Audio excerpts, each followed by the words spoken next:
皆様、まもなく2号線を梅田方面行きの電車が通過いたします。小さなお子様は手をつないで白線の内側にお下がりください。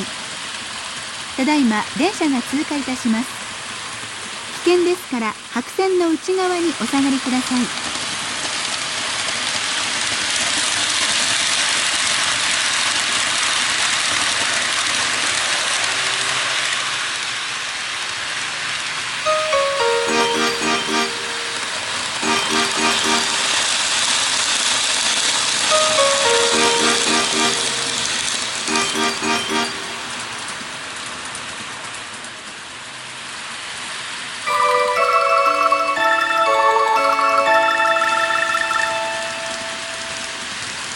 皆様、まもなく2号線を梅田方面行きの電車が通過いたします。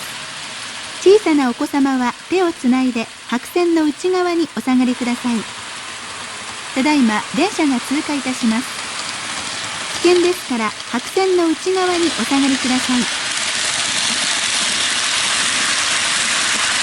い。